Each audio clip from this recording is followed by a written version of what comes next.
to have you talk about your achievements just under 2 years since you mounted the saddle as our anti-corruption champion.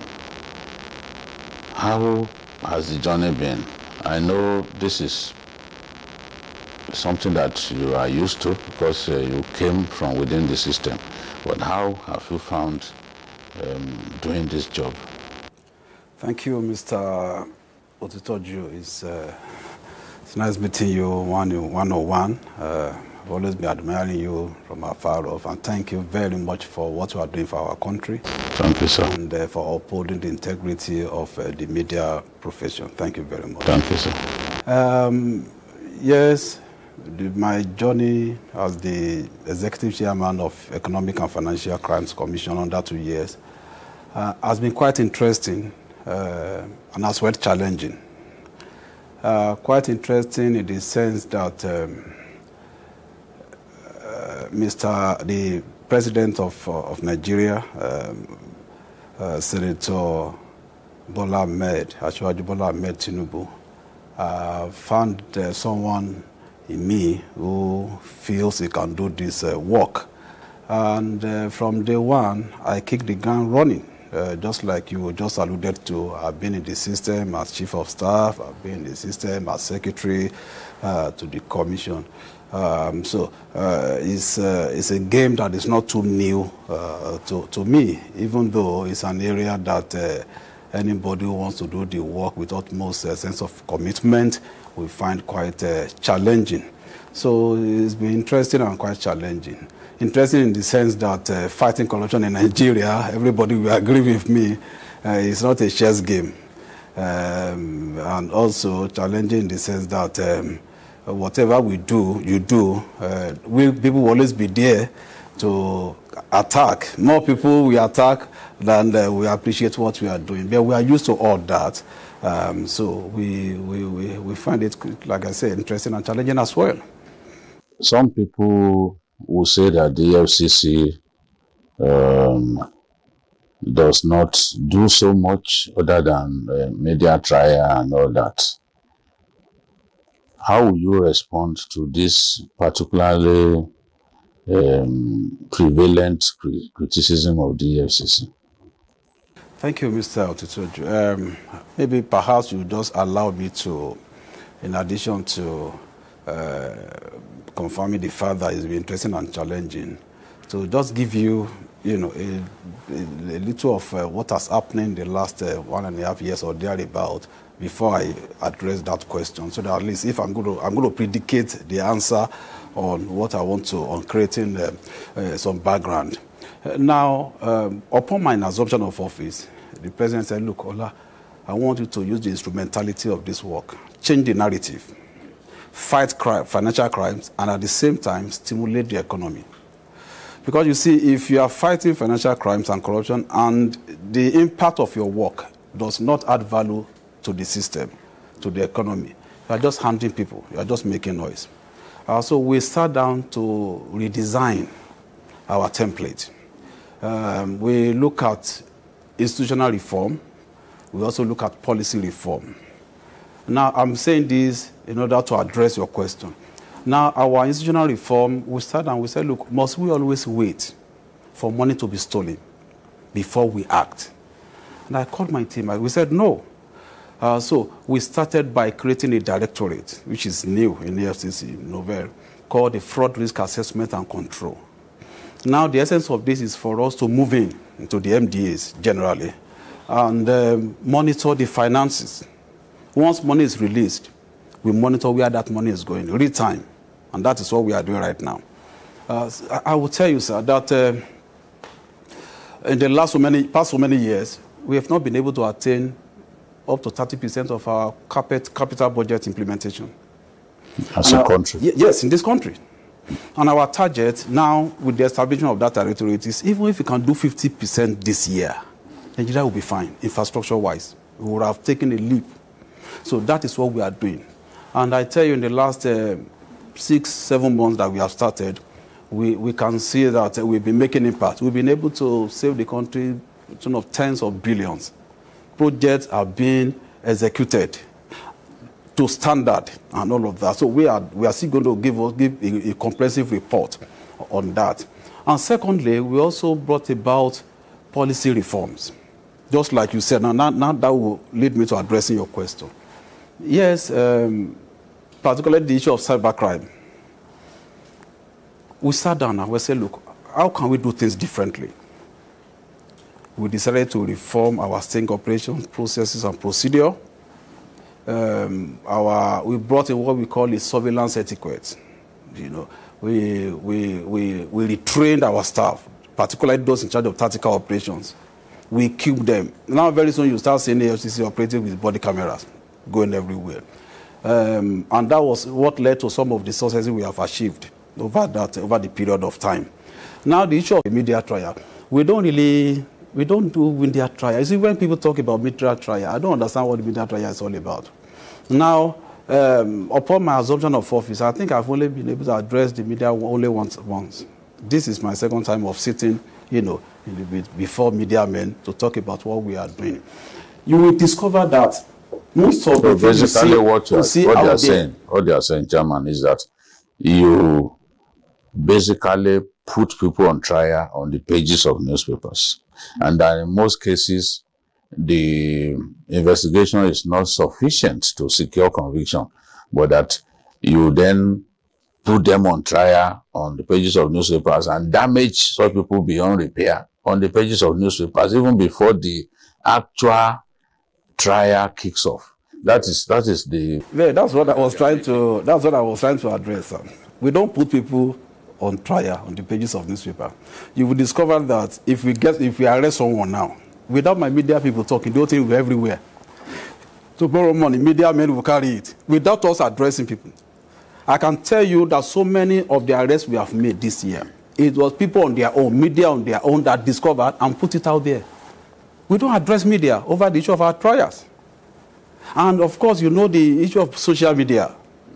When somebody comes in there now, people walk past our road. They take the picture, and before you know, you see it on pages of newspaper and on TV. So, as a matter of principle and policy, or particularly upon my assumption of office, we have been trying to be very discreet about certain things we do. So that also as not to vitiate our process, number one, to also not to speculate, and to also not to damage people's image before the matter is put to trial. We have been doing that, but it is difficult for us to stop what outsiders, particularly those who are not within our immediate control. It is difficult for us to stop what they do. We have seen situations where people that we invite themselves go to the media and say, we have invited them, or we don't know what they have done. Or you must have seen situations where our invitation letters have been displayed on social media. We wouldn't have done that by ourselves. Yes, the invitation letter we sent out to people. The next thing you see it on social media. We couldn't have done that. So those are issues. So when people talk about media trial, we don't really do media trial. Before you see us putting out an information about the investigation we do, we must have concluded our investigation. The matter must have been in court.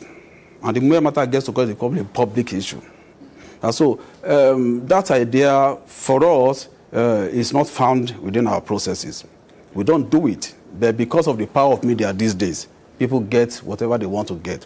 And it's not in our power to say yes or no. We go ahead and do our work. We don't want to get distracted. One other issue that I want you to talk about is corruption within the EFCC. Before now, if an EFCC staff was getting married, especially in northern Nigeria, we'll see EFCC staff coming in flashy cars and spraying money openly. In Kano, in Kaduna, these things happened that I won't say that I witnessed, that people sent videos to me.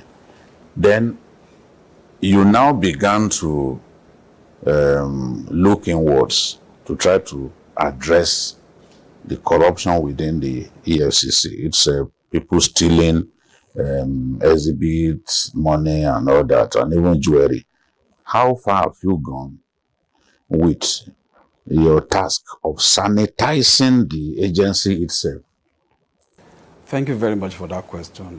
One of the major issues I took up upon my assumption of office is the issue of internal cleansing. I didn't hide it.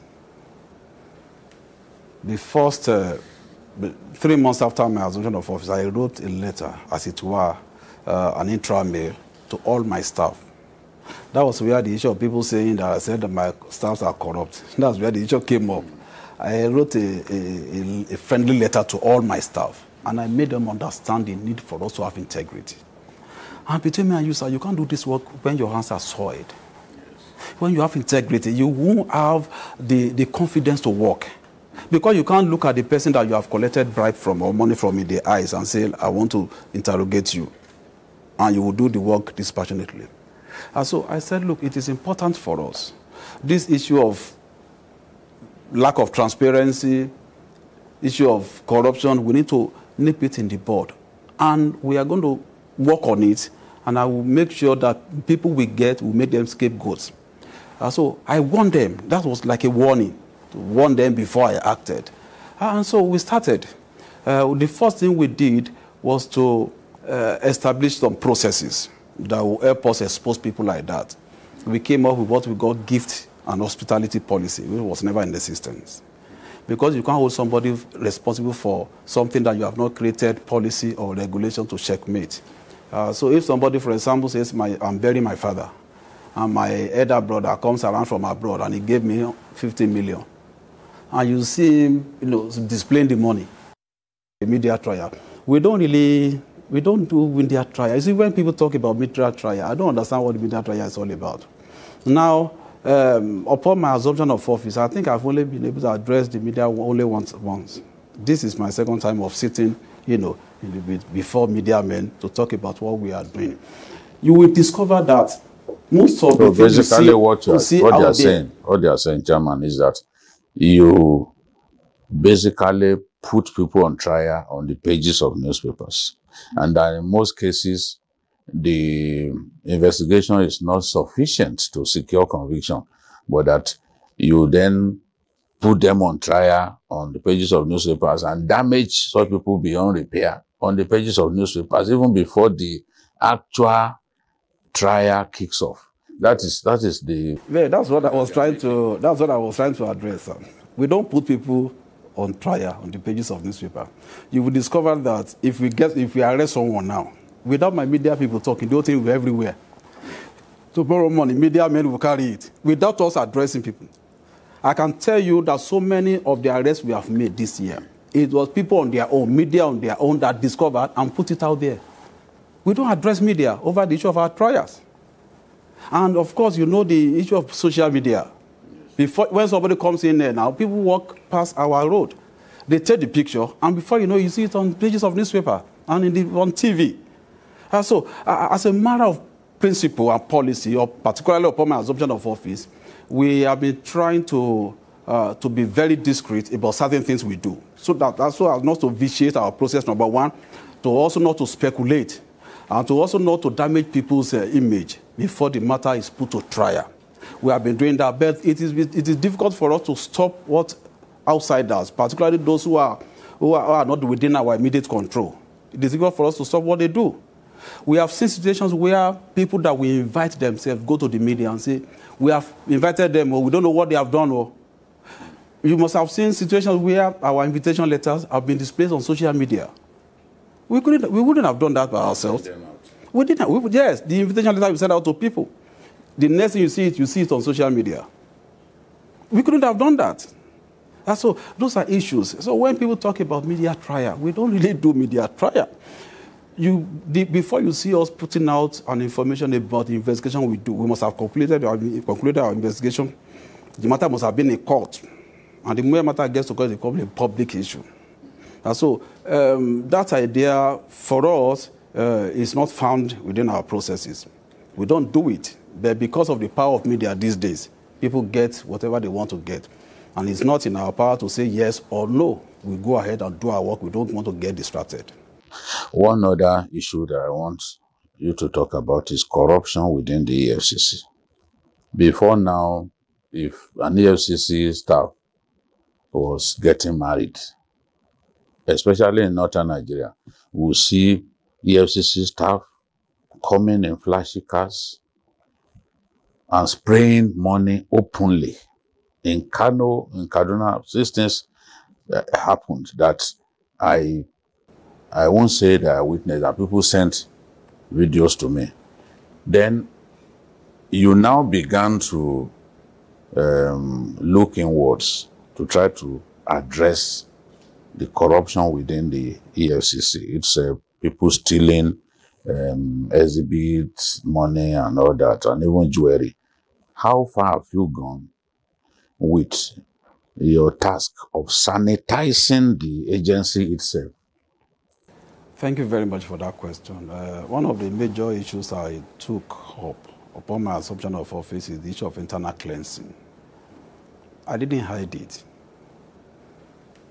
The first 3 months after my assumption of office, I wrote a letter, as it were, an intra-mail to all my staff. That was where the issue of people saying that I said that my staffs are corrupt. That's where the issue came up.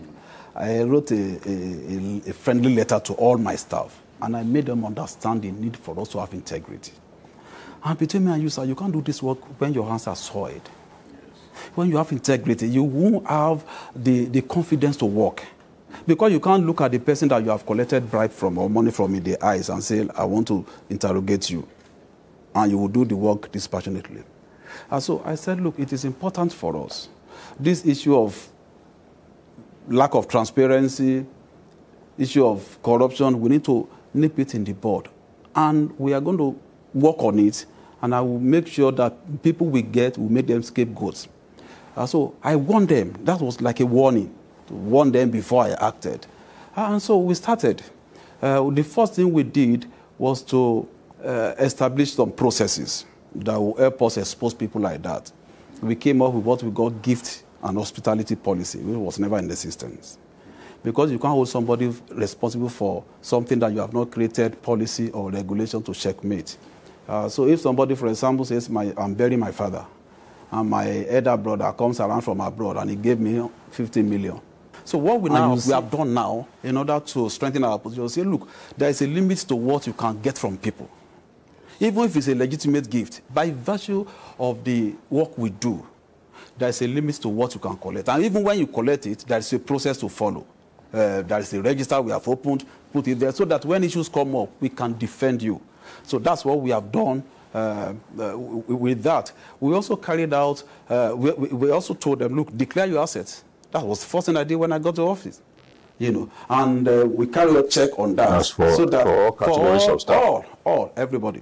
Because if you have to do this work, it's like coming to equity. Your hands must be clean. So having done that, we set up our disciplinary panel. Those who have had pending cases that have not been attended to, allegations of corruption and all that, we dealt with all that. And the new cases we discovered, we also brought them on board. And so that was what led to my dismissal of 27 of my staff last year. Nobody forced us to do that. But being an insider, I know that you cannot do this work when your hands are soiled. As I'm talking to you, just a couple of hours before you came in, I've already approved the dismissal of an additional number of people, which I'm not going to disclose now until we release the memo to the relevant department. So it has really worked. I'm not saying may they never come that everybody here will be a saint. I'm not saying that. It is practically impossible. In as much as we are not saying that, we also want to assure you that there's a level of sanity in the system now.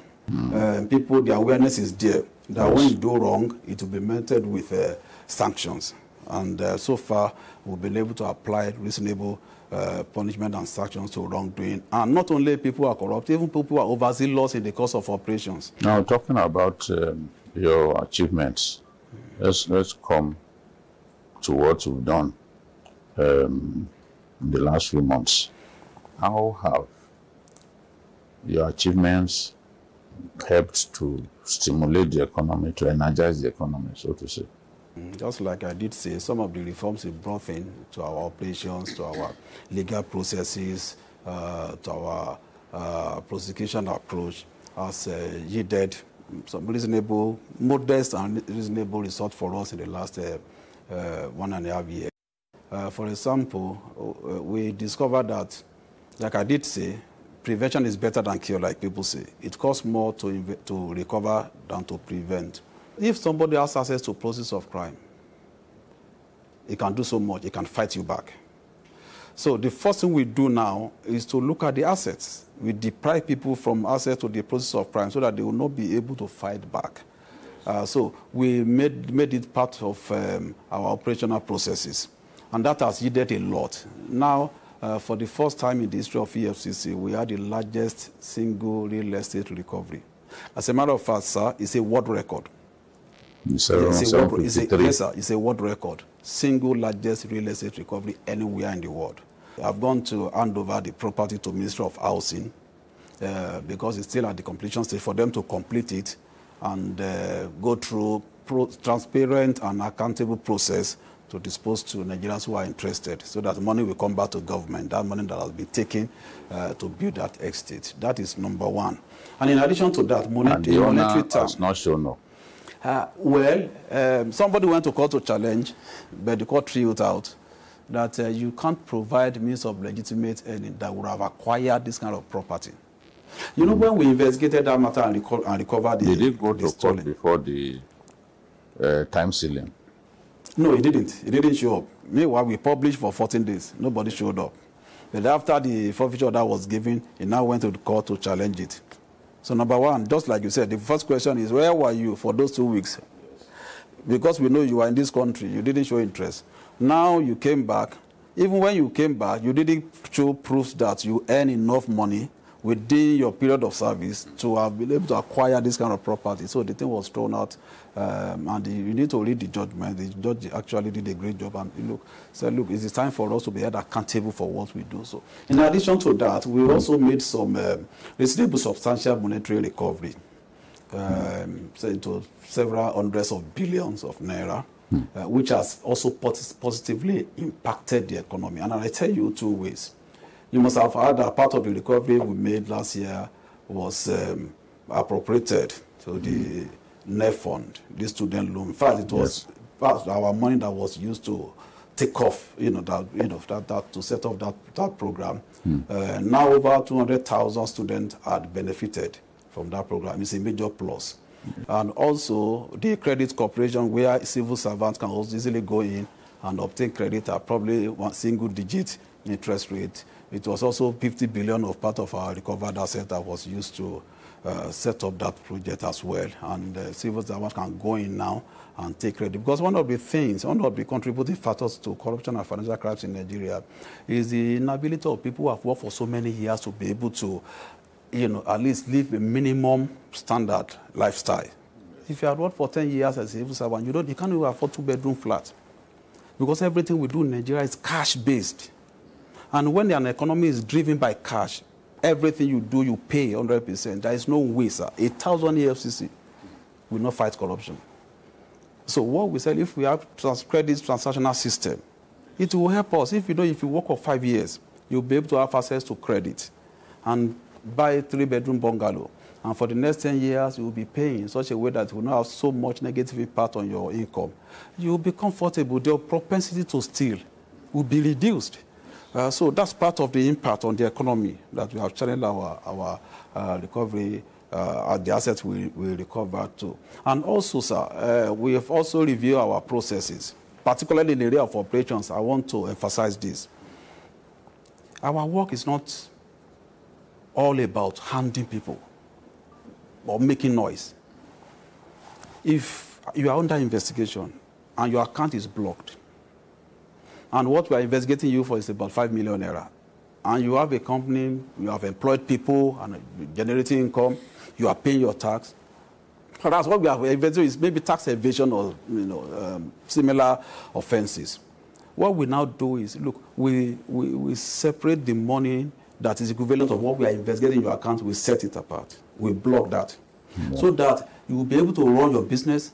You'll be able to pay your salary, unlike the previous approach of blocking everything. People are laid off and all of that. So we have refined that system and ensuring that to ensuring that, look, businesses can still survive while they are under investigation. For the mere fact that you are being investigated is not the end of your business, except that if that business is really set up to defraud the economy or to defraud the system, that's where we can shut you down. So those are areas where we'll be using the instrumentality of this work to stimulate the economy. Let's talk about bank fraud. Bank fraud is a very, very big problem. And I want to know how the EFCC is helping these banks to stem the tide of bank fraud, especially people hacking into bank system and defrauding the banks. Another major crisis we might be having on our hands, in the nearest future, if we don't do something drastic, which we are doing now, is the issue of this bank fraud you have talked about. Now, as I'm talking to you, sir, we have about 6 banks, I won't mention it because of their image, that have been hacked into by young people. One, we've been able to save about 9-something billion for the bank. Major banks. Yes. The other one, we've been able to save about 6-something billion. That's one we are doing now. We save about 3-something billion. Now, what people do is to get a device. They will plug it. They actually do it in connivance with the insiders. Yes, bank staff. Bank staff. They will plug it to their platform. Wherever the other person is, even if it's outside Nigeria, he will be able to control the platform of the bank. Wow. The suspect. So from there, wherever, whether it's in Eastern Europe or America, it can move money. Just the way your bank account officer can move your money in and out of your account. So you can move money in a second. They can move billions. So what they now do is to move that money. They may not be able to move the money out completely, but they now distribute it to the account of so many customers. And so they will have back-end access to that account too. From that account, they will move it probably to the wallet or to POS, and from there they will withdraw the money and off they go. And so that is in thing. Now, so many banks are vulnerable as I'm talking to you now. But that may not have been possible without the connivance of the bank staff. They do it in actual connivance with the bank staff. So it's an area that has actually attracted our attention, and we are doing so much there. But because of the impact of the economy, we are not making so much noise about it so that people don't get panic and say they want to withdraw their money and all of that. It's not the fault of the bank, but it's the fault of the staff of the bank, some of the staff. And that's why we have told the bank executives, look inwards. There is no way this fraud would have been carried out successfully without the connivance of your staff. In all the cases we have seen, in all the cases, we've always seen the hand of bank staff in it. Okay, let's talk about CBEX. I wonder if you have an update for me on CBEX. We have gone far on CBEX. We've been able to recover a reasonable amount of money, even though in crypto wallet. In wallet, the same way the money was taken from them. There's no way you will get them dollars in cash without necessarily going through the same process. We have gone far. We have made reasonable arrests. People are talking. Like I said, we are not going to give out much because we don't want the process to be vitiated. We are still after quite a number of people that we have declared wanted. We are still investigating a lot of wallets. And I will just give a bit of an idea of how that thing worked, so that people, Nigerians, will also be aware. Now they came in. Most of these perpetrators are foreigners. They came in. They engaged the services of Nigerians who register companies for them. Whether at that stage, whether they knew what they were going to go into was fraudulent or not, wouldn't tell. But from our investigation, we are getting clue to that. So they register the companies, and they use them to create awareness. In fact, they have seminars. We have the tape of their seminars and their conferences. They bring in professionals, people who are specialists in capital market. Yes, there was the case that they bring a PhD holder, a specialist in capital market. He's also talking to us now. And so they brought them in. They lecture people. So when you see such caliber of people, you will be convinced. So people started withdrawing their money, changing it into dollar. From dollar, they now put it in cryptocurrency, in crypto wallets. Yes. So from that, they moved the money to other cryptocurrency wallets. Now, so the crypto wallet they moved the money to, we call them non-custodial wallets. In other words, they don't have no KYC, you can't trace it to anybody. So from the non-custodial wallet, they move it to some wallets in Europe, Eastern Europe, particularly Cambodia and all of that. And from there, they dissipate the money. But we've been able to block some of those wallets where money have not been fully dissipated. That is to the extent that we have gone now. So Nigerians should be aware. And I even learned that there are still some of these perpetrators in the system. Nigerians are still falling victims. I believe people should learn from this. And I said it some time ago. I said, look, when the going was good, when people were getting 100%, nobody told the EFCC. But when the bubble busted, everybody is blaming EFCC that we see them. But I told people 2 weeks earlier, sir, 2 weeks earlier before that bubble busted, we released a list of 58 companies, 58 that we have investigated. We have 5 charges against. Quite a number of them have been convicted. For pyramid scheme. Those who have not been convicted, so a lot of them are pleaded guilty. And we told Nigerians, we listed their names. Beware. And we wrote to CBN, we wrote to SEC. So we are working together with them. So CBS, we have gone far, but unfortunately, we need to also let people know. It appeals to the greed of some people, and Nigeria should be aware. If there's any business idea that says we'll give you 100% in 1 month, not even 1 month, in 3 months, sir, not anywhere in the world, run away from it. Mostly going to be pyramid scheme. How worried are you about the influence of foreigners on in the quantum of advance fee fraud that we experience in our country, the Chinese especially? How bad is the situation? It's quite worrisome, sir. We are privy to the operations, distinct operations we carried out in Lagos, where about 194 foreigners were involved. 194 in one single operations. Arrested in just one building. The operations took us about 7 hours, each free. 194, about 140 Chinese, about another 40 Filipinos, about some people from Pakistanis, Kyrgyzstan, and it was mind-boggling. It has revealed a lot of things. A lot. We have involved other law enforcement agencies because we saw some aspects that have to do with terrorism and all of that. So we have written to DSS, written to the Nigerian police, informed the Office of the Attorney General. But the aspect of the money laundering and the advance fee fraud aspect of it, we have taken into court. We are in court with all the 194 foreigners. Right now, they are in the detention facilities and we are in court with them. But it is something that should be of concern to all Nigerians, sir. And I want to say this. Let us open our eyes. Let's be sensitive to some of these foreigners operating around us. A lot of them have come to destroy our economy. Quite a number of them. But there are a lot of them who are doing their genuine businesses.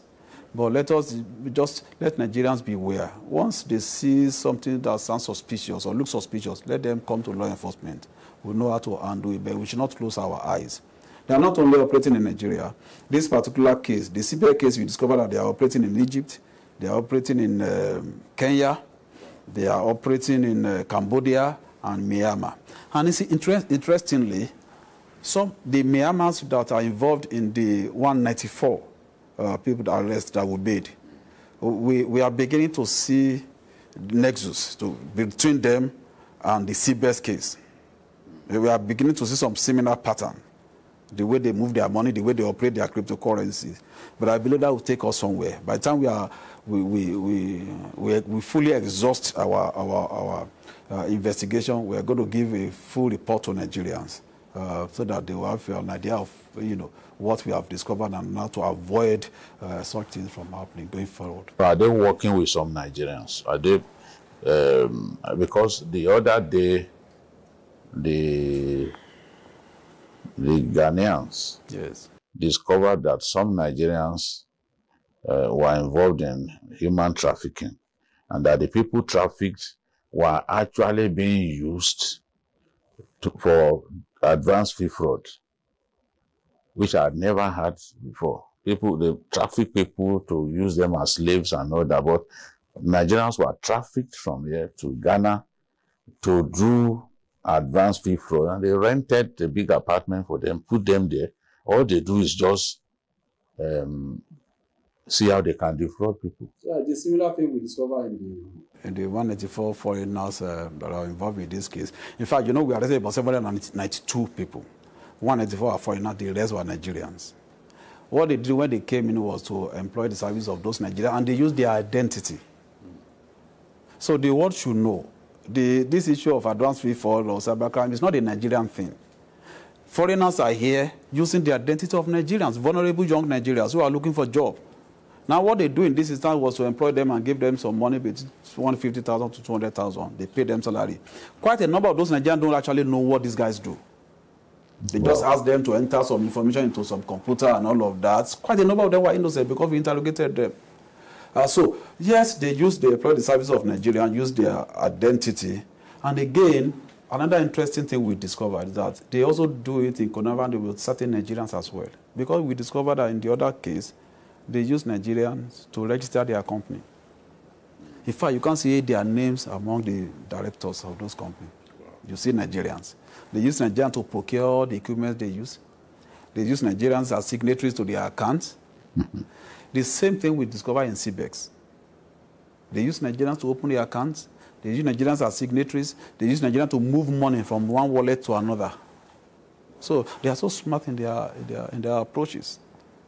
But I thought where you are going is how did they even gain, you know, how did they come in here to settle? And about 792 people, my brother, will enter into a building, and nobody will raise alarm until we got there, until we discovered them, because our operation was intelligence-driven as well. We have been monitoring them for like a month, you know, before we busted. 792 people in one building, arrested in one just single operations. It's cause for worry. But we are monitoring the system. Do you know, just 2 days ago, we arrested another 124 people, somewhere along the Lekki axis as well. I also want to ask you about corruption in the civil service.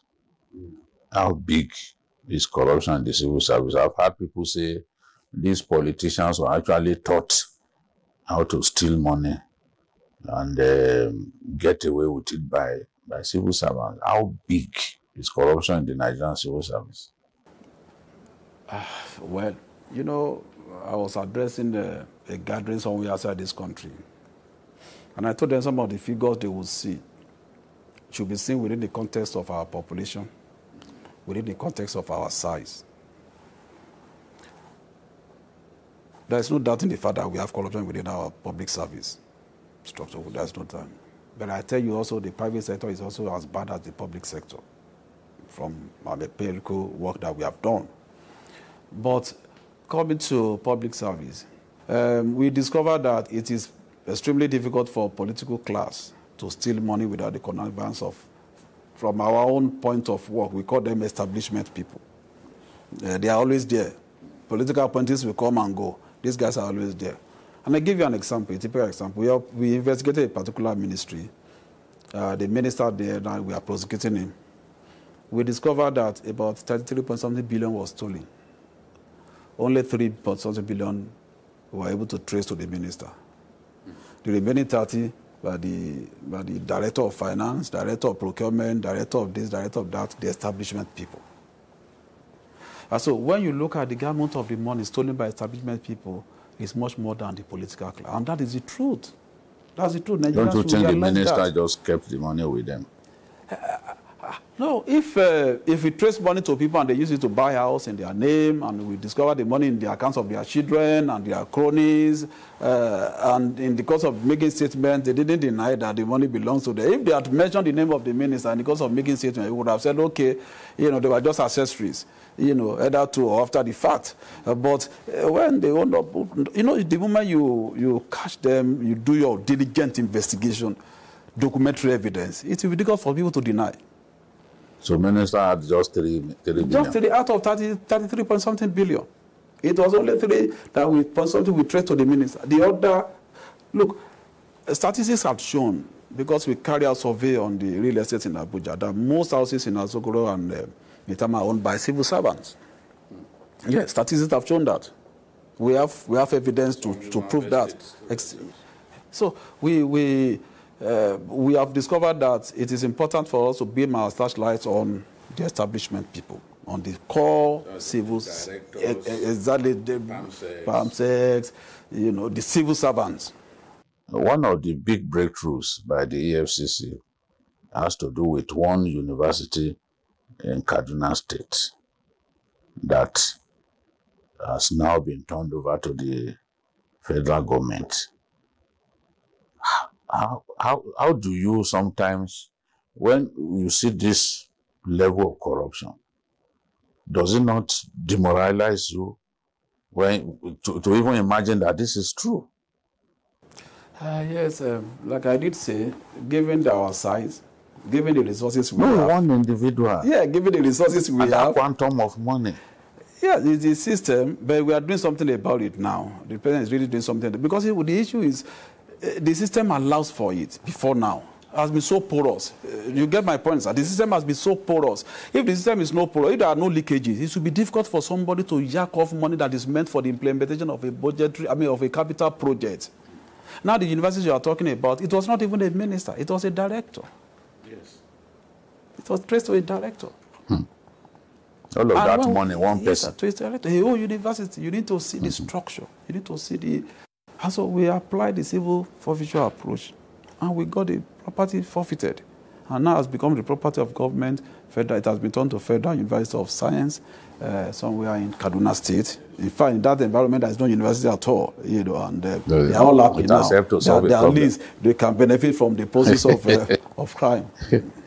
There is this big complaint that you find it difficult to secure the conviction of politically exposed persons. And this has been there even long before you mounted the saddle. Why is it so difficult to secure the conviction of politically exposed persons, given that even the governors that we call the class of 2007, a lot of them, we don't even know at what stage their cases are. We don't know how many of those files you can actually lay your hands on. And we saw when the EFCC paraded them.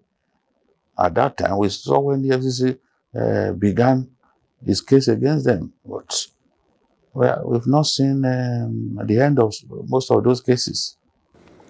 Yes, thank you for that question. It's also bothered my mind upon my assumption of office, and that's why we began to review some of those cases.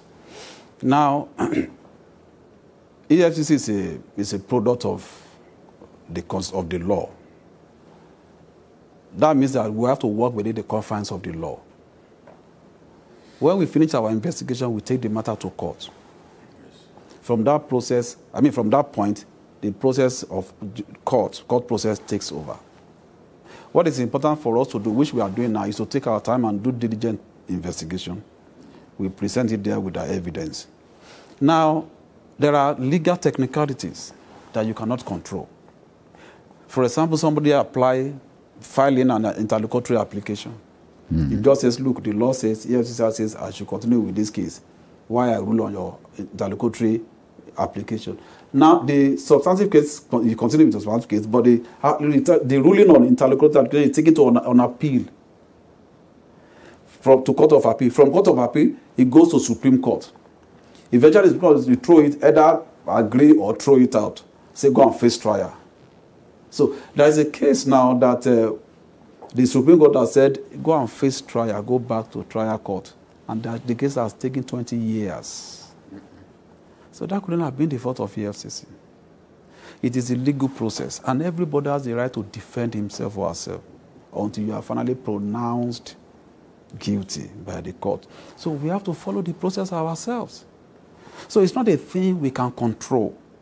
There are cases when your own men, there are cases when your own men do not do diligent prosecution and eventually play into the hands of the accused persons. You even alluded to that sometime, that some investigators betray their colleagues. Yeah, I agree with you. There could be some of those cases, few cases where we've not been quite diligent in our prosecution, but probably that would have been in the time past. Now, at the press of a button, I'll be able to look at my cases, or spread across and see what matter is coming up when.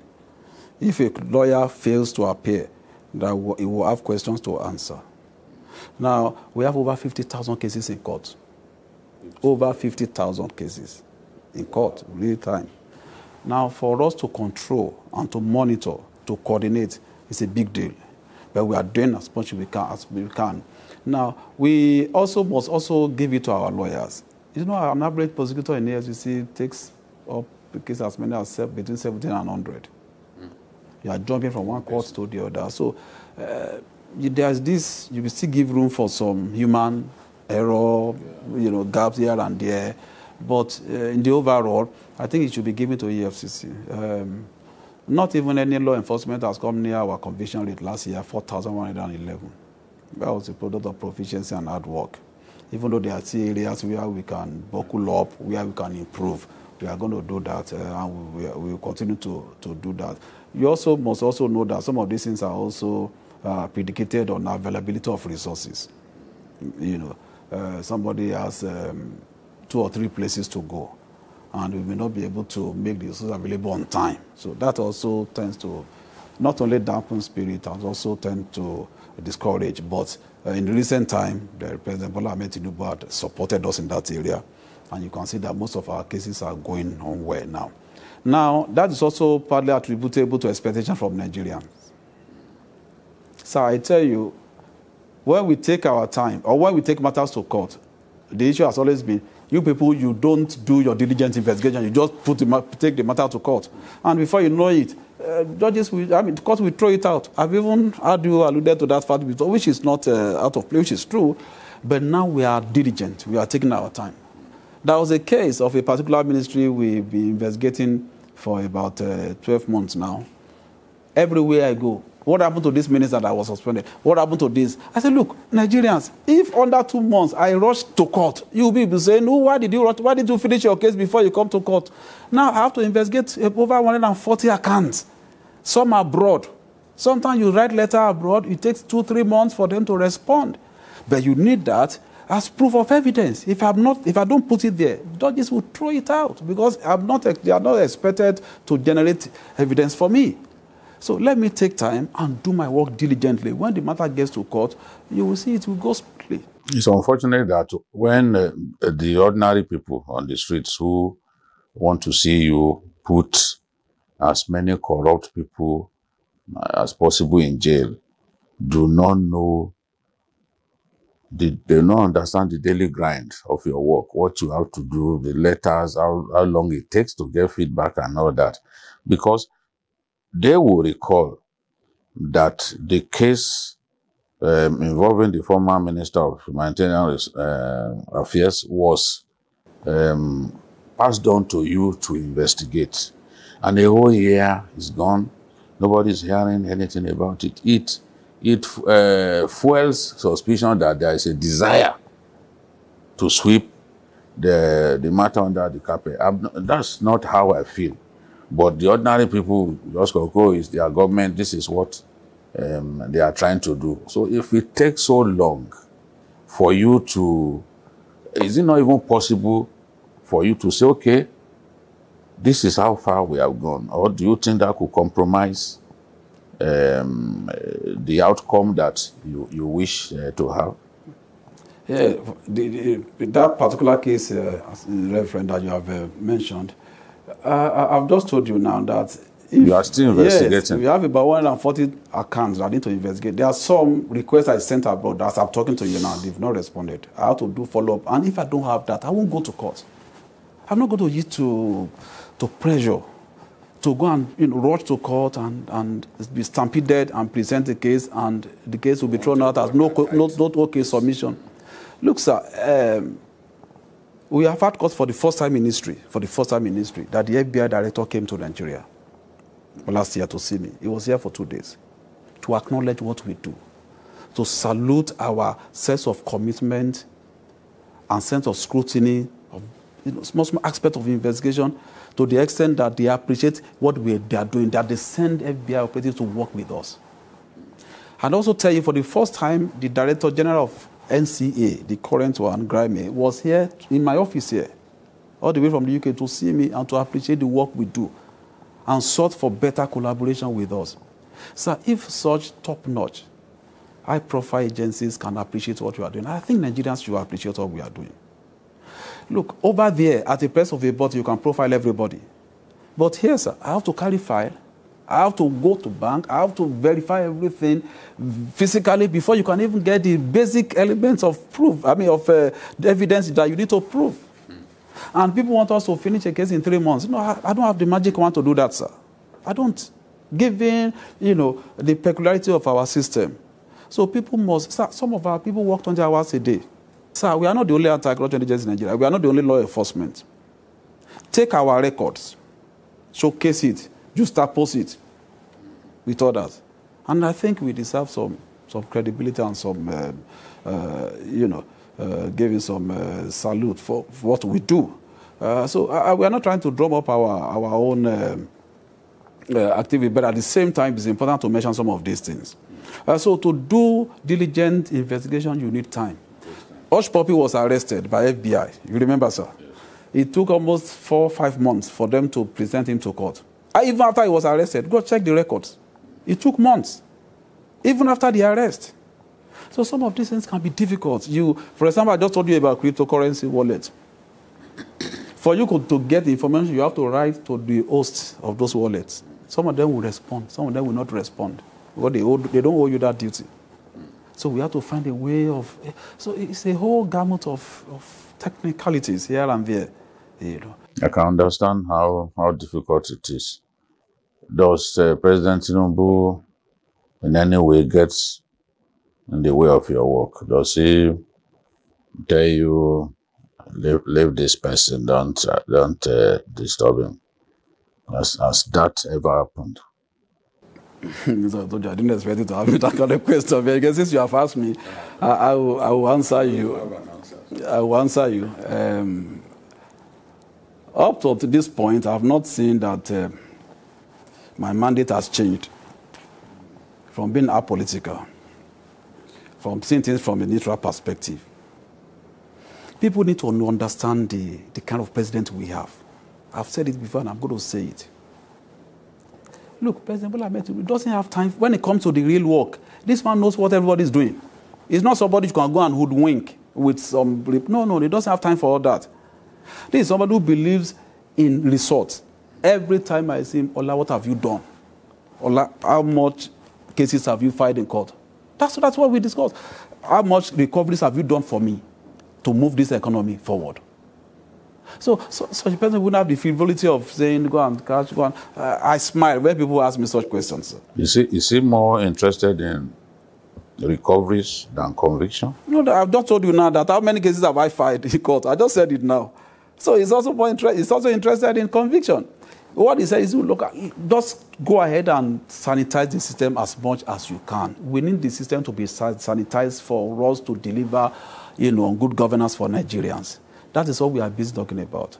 And I had people saying that it was because I invited the SY governor of Delta State. That's why he came to APC. They say so that the 3 senators that come to APC in Kebbi State are the 3 under my investigation in the EFCC. I was even wondering why you've not succeeded in bringing Fawcett to APC. Quite a number of them. Yes. So it's not about that, sir. It's about the fact that, look, sir, I won't get blackmailed or intimidated by saying, because somebody is in opposition, if he now steals money or commits financial crime, I won't go after him. Let Nigerians hear us clearly. Nigerians, you have given us mandate to work. Let us do this work. Irrespective of whose us is God. If you are in APC, hear us loud. If you steal money, you will have questions to answer. If you are in the opposition, LP, PDP, you steal money, it turns to type some paper in your stomach. It will not digest. You have questions to answer.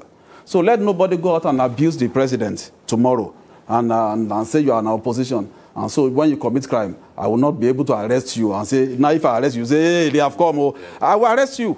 So let the noise be louder. Because nobody has immunity, except for the president and the governors that have been conferred immunity on. If anybody, we don't look at politics. We are not politically inclined in the EFCC. We don't look at politics. Whether you are APC, sir, I want the governor, go and look at the list of high-profile prosecution. Go and look at it. You see prominent, not just prominent APC members. People who have worked to support the president in the course of election. I'm prosecuting them. President allows me to prosecute them. So you have them, you have the PDP, you have the opposition. So our work is, do you have questions to answer? Do we have reasonable suspicion that you have stolen money or you have committed financial crime? That's what drives our mandate, sir.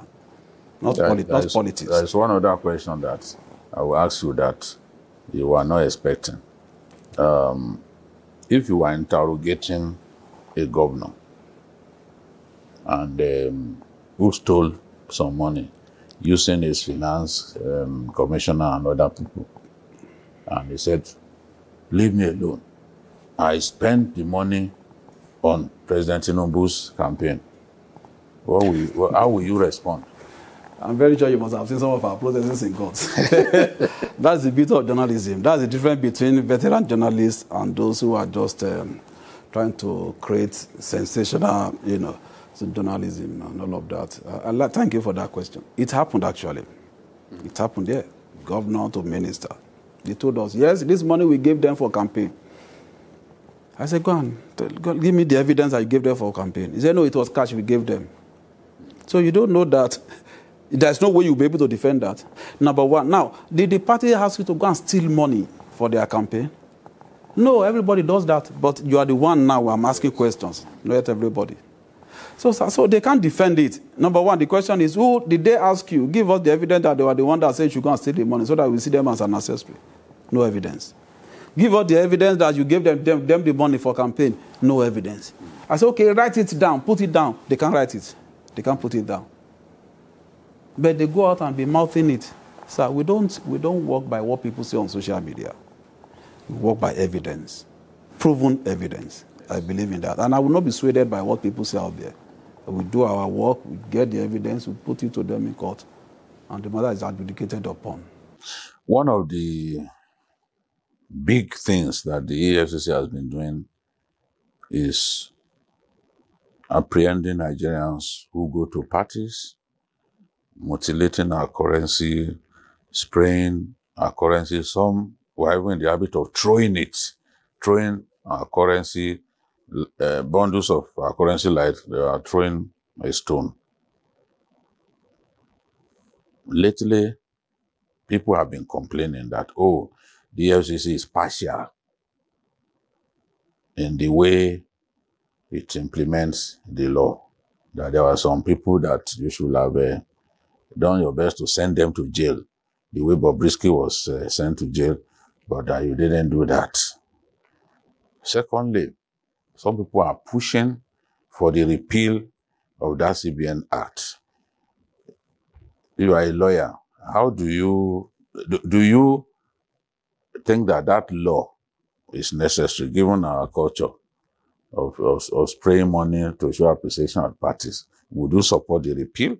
Then, how about having your reaction to claims that you are not, you are partial in your approach? Like Nigerians who agree with me, EFCC, part of the provisions of our law is that we coordinate the enforcement of all financial crimes laws in Nigeria, of all. That's what some people, that's what they've not brought into the equation. Now, the CBN Act prohibits the mutilation of the currency. So let's use the word mutilation. That is how the law our own currency. It of our own currency. As a matter of fact, no, if you look at the Foreign Exchange Malpractices Act 2, prohibited any currency. From being, any currency. From being mutilated. From being mutilated. From being sprayed. From being sprayed. Spraying is part of mutilation. It's there, specifically written. It's there. Because some people thought that they had found an escape route by then going to parties to spray the dollar. Foreign Malpractices Act. We show them there. And they agree. They have been coming here. And they won't go out to say no. You agree with me? A lot of them have been going out to support us, to even release music and all of that, in support of what we do. Now, the law prescribes sanctions for the mutilation of currency. Currency can be mutilated by spraying, that's the provisions of the law, by stamping on it, by throwing it, by defacing it. In fact, when you rough-handled the currency, you have committed a crime. So that is what we as law enforcement, we enforce.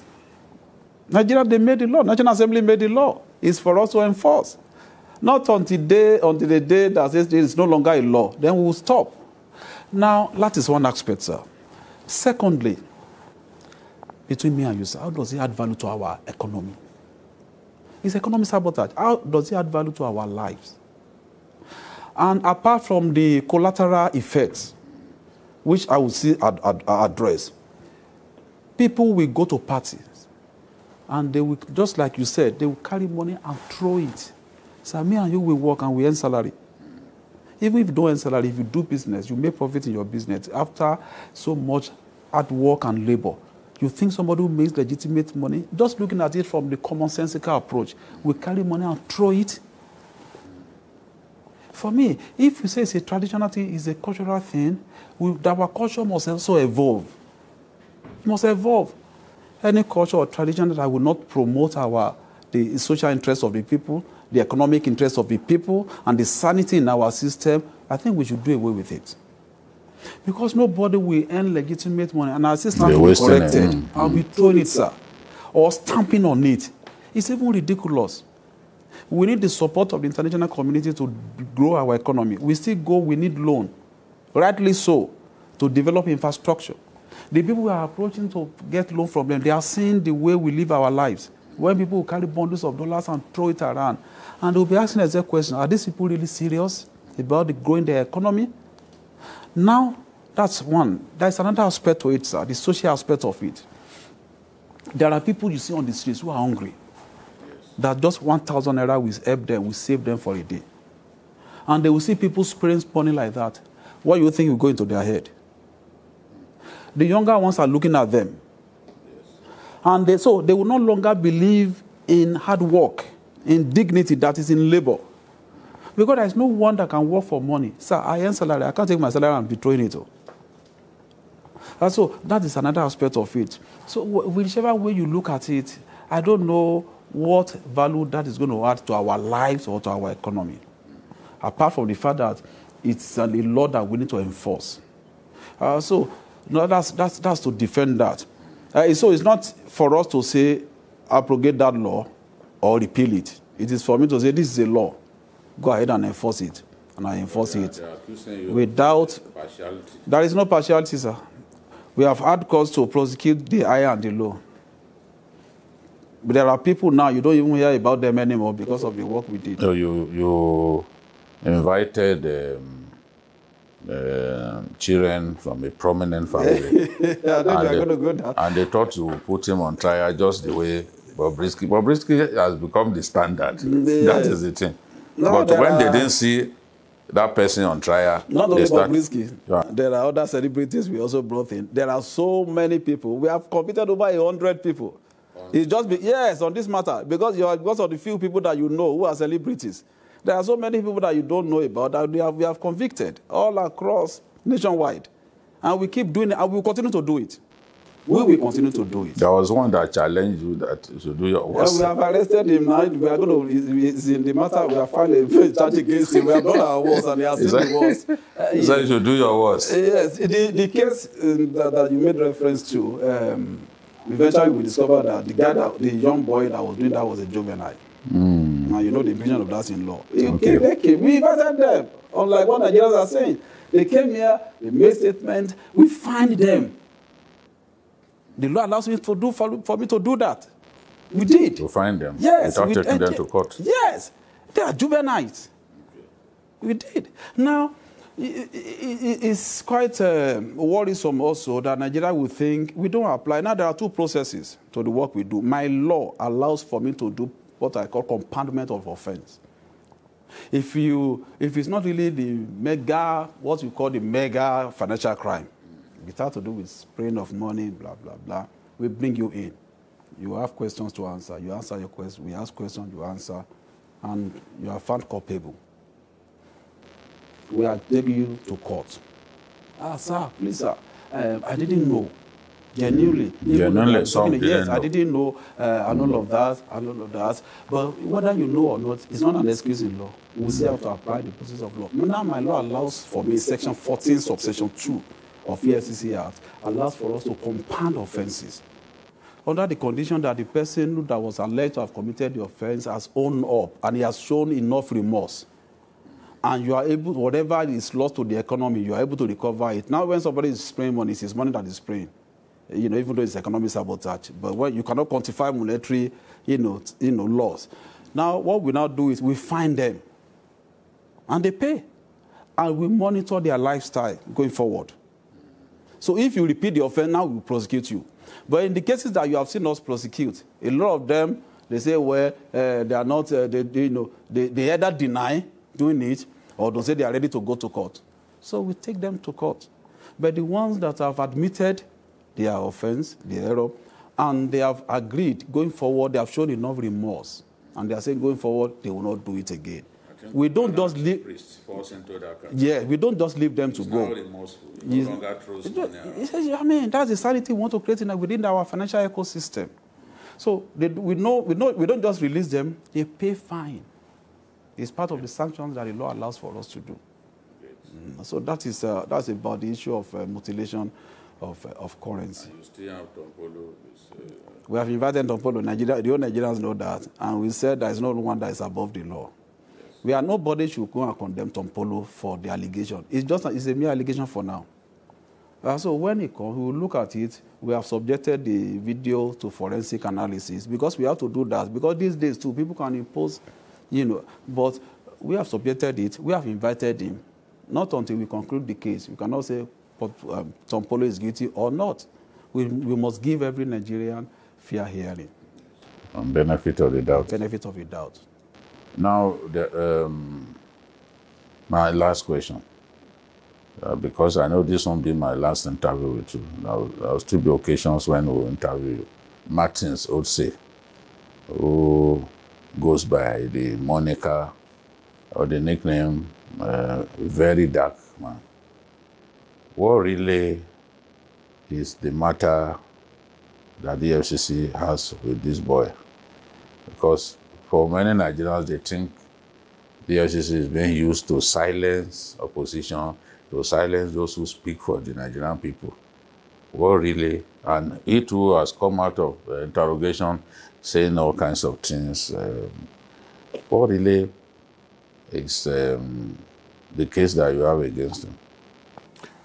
Thank you, sir. I don't know why Nigerians are making mountain out of a molehill. Between the time I assumed office and now, we have opened over 5,000 case files. Over 5,000 case files. The high, the mighty, the middle cadre, the low, the poor, the rich. So I don't know why the issue of Vincent, I don't know why it has become a national issue.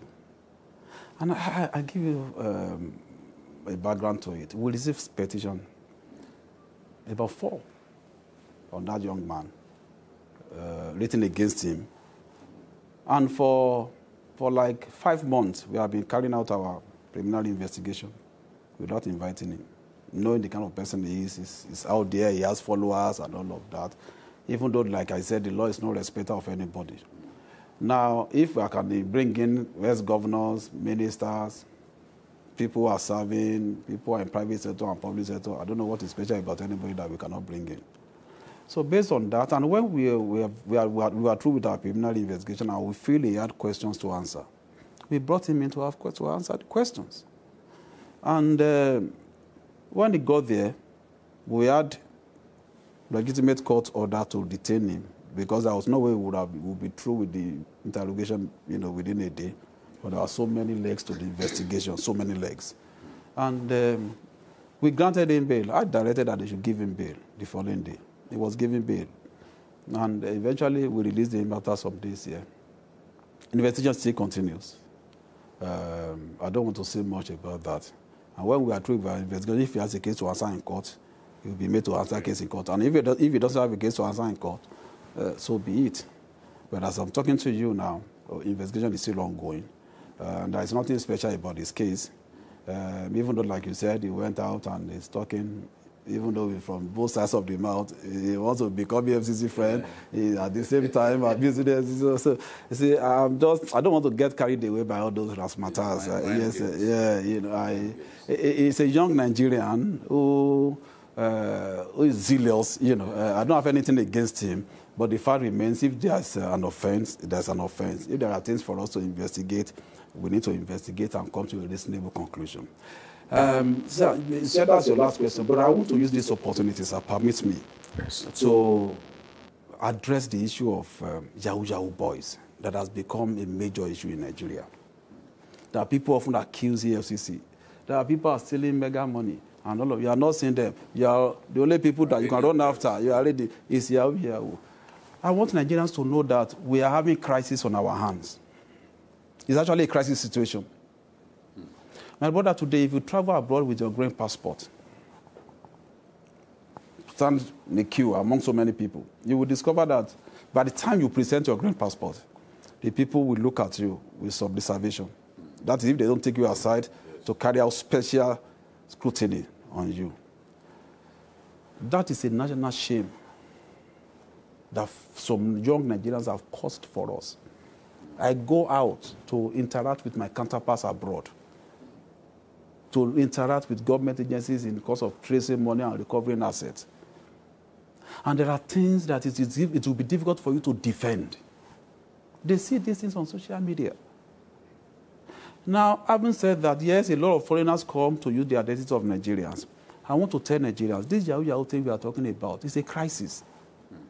Just 2 days ago, we arrested over 120 Nigerians, young men. People don't believe, these young men don't believe in hard work anymore. Sir, I'm from a state where education is our pride.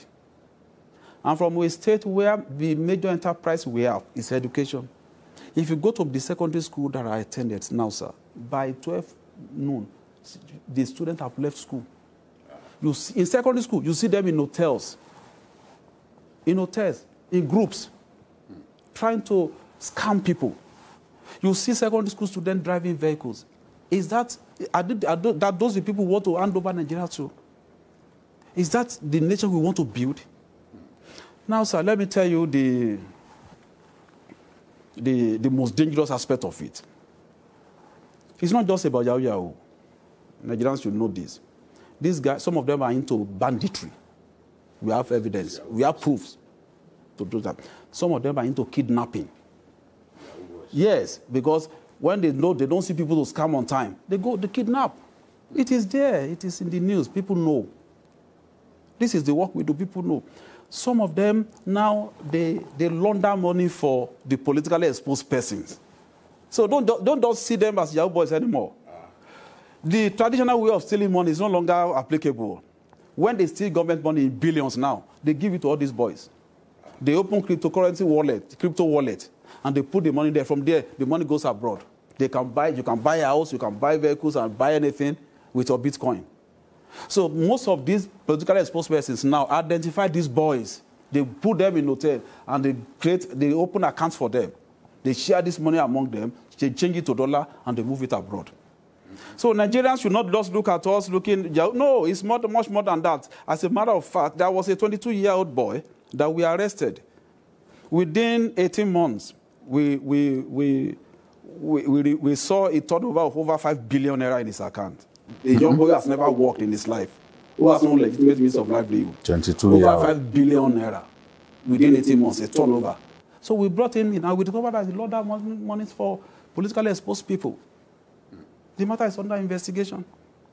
The guy is in detention in one of our facilities. So ordinarily you will see him with, maybe we have dreadlock, you say it's just a Yahoo boy, they should leave them, it's just a Yibo that they are scamming, $10. No, sir. It's a major crisis. They use them to steal government money now, mostly. A lot of them commit, a lot of them do ritual killings. They use our Nigerians. Would they say they don't know that? They use all these our young girls. They do ritual killing. If you get to one of my offices, I won't mention. If you get to my exhibit room now, you'll see a black pot that we have there with human hair. One of them that we arrested under his bed, we brought out a black pot with human hair. Forensic evidence has proved that it was human hair. And these are the people Nigerians that say, leave them. As a matter of fact, what they are doing is not just Yahoo. They are also involved in mega cybercrime. So a young boy of 22 that we discovered that he had a turnover of over 5 billion. If you see that in the account of a director in ministry or a minister, are you not going to cry? Are you not going to shout that this is too much? But we saw it in his own account. Godspeed. Thanks so much, sir. As you continue to work for us diligently. Thank you, sir. Thank you for coming. Thanks. It certainly was a very, very full day, so to speak, between our man, Babajide Kolade Otitoju, and the helmsman at the EFCC, Ola Olukoyede. Yeah. So, not much to add. Time is tight. Yeah. Adewale Adeoye, you want to thank you for your time. Yeah, thank you very much. We never had it so good. It's an excellent EFCC chairman. And of course, Kayode Ladende, many thanks for your time. Always a pleasure. Not forgetting team captain, BKO himself. He had a full day too. So that will just about do it for the program this Sunday. And join us tomorrow for the regular episode of Journalist Hangout at 5 p.m. You may watch a repeat broadcast of this particular one tonight at 11:30. To announce again, we are on YouTube at youtube.com/TVC News Nigeria. I am Citizen Jones Hussein. Bye-bye now. Take care.